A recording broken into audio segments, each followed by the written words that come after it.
Maliennes, Maliens, mes chers compatriotes, je m'adresse à vous en ce moment d'extrême gravité que traverse notre pays suite à des attaques terroristes survenues le 25 avril 2026.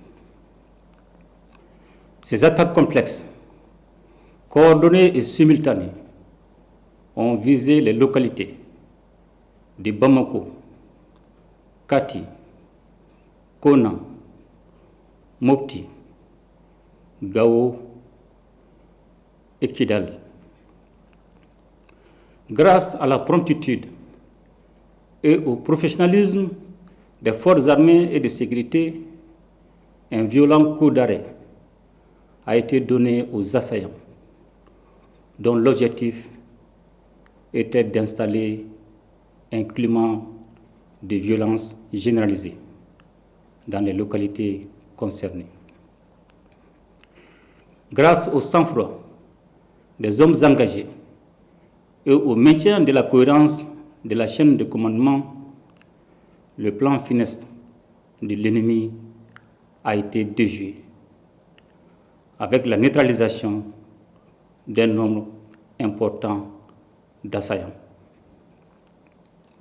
À l'heure où je vous parle, le dispositif est renforcé, la situation est maîtrisée et les opérations de ratissage, de recherche, d'exploitation du renseignement et de sécurisation se poursuivent.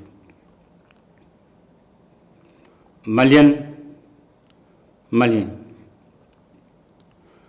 en ces instants de douleur collective, ma première pensée va aux victimes et à leurs familles.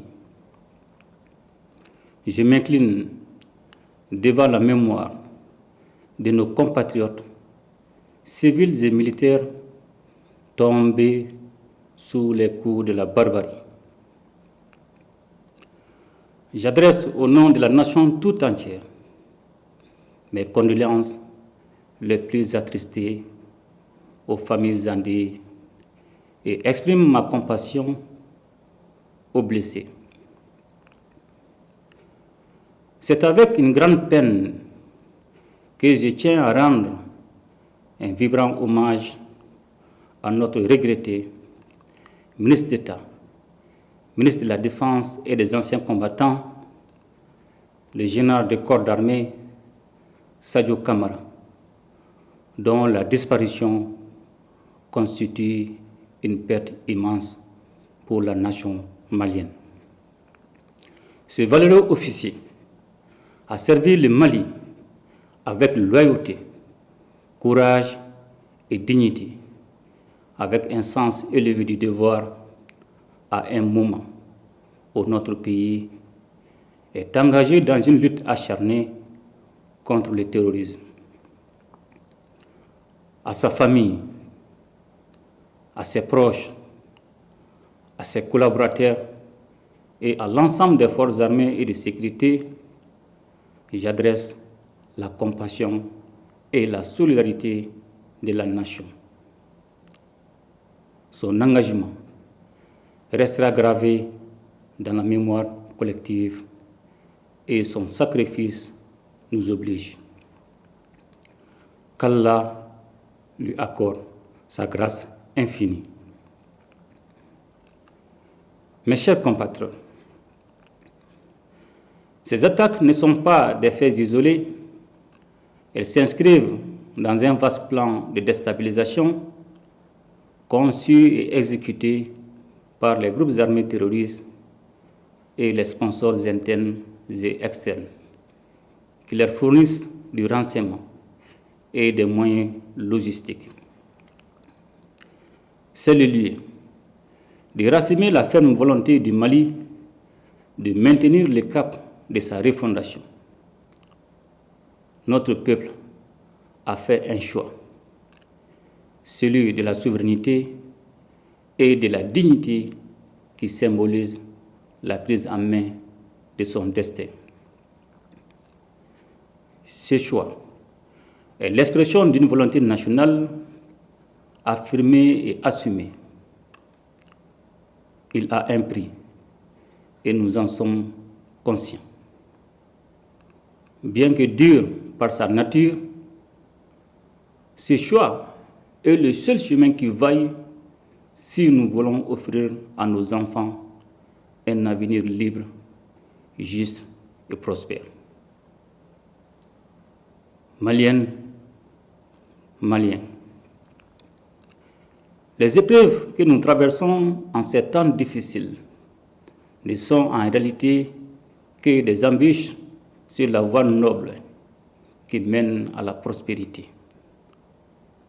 Nous devons garder à l'esprit que c'est dans l'épreuve qu'une nation doit conforter sa cohésion et son unité. Un sursaut national est aujourd'hui indispensable et nous devons tous, comme un seul homme, nous ériger contre la division et la fracture sociale. Mes chers compatriotes, c'est plus que jamais le moment de faire confiance à vos forces armées et de sécurité engagées dans une lutte complexe contre le terrorisme. Les opérations se poursuivront jusqu'à la neutralisation complète des groupes impliqués et le rétablissement durable de la sécurité sur l'ensemble du territoire national. Je demande également à chaque citoyen, dans chaque quartier, dans chaque fraction et dans chaque village, de faire preuve de vigilance et de responsabilité, appuyer nos services en transmettant par les canaux officiels toute information utile au renseignement et à la prévention. C'est pourquoi je vous exhorte aussi à ne pas céder aux rumeurs, aux messages d'affolement ni aux manipulations. Par ces temps qui courent, la désinformation peut devenir une arme au service des terroristes. Le Mali a besoin de lucidité et non de panique. Je salue, en cette circonstance, la synergie d'action au sein de la Confédération des États du Sahel, dont la force unifiée œuvre sans relâche à la pacification de notre espace. Je tiens également à reconnaître la qualité de la coopération avec nos partenaires stratégiques, notamment la Fédération de Russie. J'ai instruit le gouvernement de prendre toutes les mesures nécessaires pour renforcer l'assistance aux victimes, soutenir les familles endeuillées et accompagner les blessés. La solidarité nationale ne doit pas être un vain mot. Elle doit être un geste, une présence, un soutien concret. Aucune violence, aucune intimidation, encore moins des tentatives désespérées de déstabilisation ne sauront inverser la marche de notre pays. La refondation se poursuivra, la souveraineté se consolidera, notre peuple, debout et résilient comme jamais, triomphera de cette épreuve. Qu'Allah bénisse le Mali et protège les Maliens. Je vous remercie. À ton appel, Mali, pour ta prospérité, fidèle à ton destin, nous serons tous unis. Un peu, un but, une foi, pour une Afrique unie.